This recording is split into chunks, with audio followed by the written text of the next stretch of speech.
ایک روز ایک وکیل صاحب تھے، گھر پہ جب نہا رہے تھے تو اپنی گھڑی بھول گئے اور کام پہ چلے گئے۔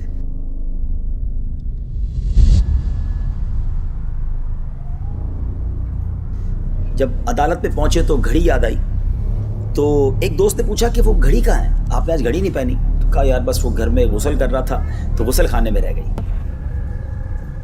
ایک ٹھگ جو تھا، چور وہاں کھڑا تھا، وہ سن رہا تھا کہ وکیل صاحب کی گھڑی ہوگی بڑی قیمتی اور یہ غسل خانے میں چھوڑا ہے۔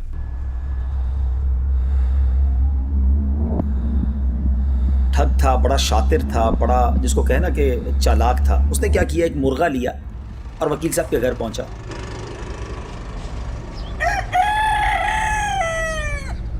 اور جا کر کہا کہ یہ وکیل صاحب نے مرغا بھجوایا اور کہا کہ وہ غسل خانے میں جو گھڑی رہ گئی ہے نا وہ دے دو۔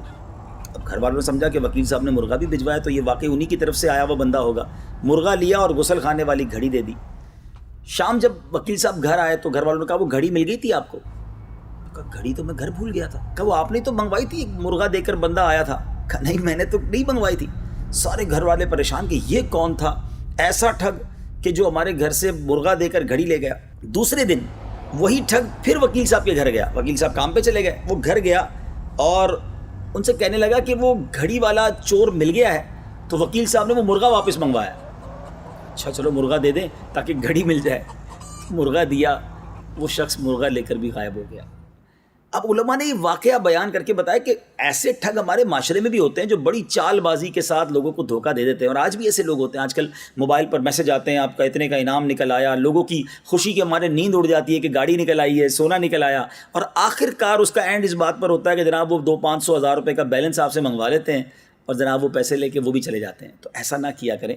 وہ کہتے ہیں نا کچھ جینے کی تمنا ہے تو پہچان پیدا کر۔ اگر آج اس معاشرے میں رہنا ہے تو دنیا میں جو موجود ٹھگ ہیں، جو یہ اس طرح کے اسکیم ہوتے ہیں، اس طرح کی پرابلمز ہوتی ہیں، اس کے بارے میں بھی عقل ہونی چاہیے کہ اس طرح گھر بیٹھے کوئی لاکھوں کروڑوں روپے نہیں دے دیتا۔ اب یہ واقعہ علماء نے جو بیان کیا، اس کے تحت جو بات لکھی وہ بڑی کمال کی ہے کہ فرمایا اس گھڑی چوری کرنے والے ٹھگ کی مثال شیطان پر صادق آتی ہے۔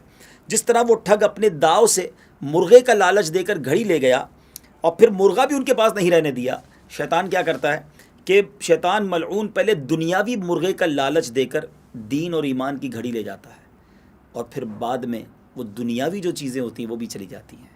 ایسا ہی تو ہوتا ہے۔ آج لوگ دنیا کو بنانے کے لیے اللہ کو ناراض کر دیتے ہیں، شیطان کی باتوں میں آ جاتے ہیں، مال مال مال کماتے ہیں، حرام کمائیں حلال کمائیں، اور دین و ایمان کی جو پاکیزہ گھڑی ہے گویا وہ بھی چلی جاتی ہے، اور ایک وقت آتا ہے وہ حرام کا مال بھی چلا جاتا ہے۔ اللہ کرے کہ ہم شیطان کے واروں کو سمجھیں۔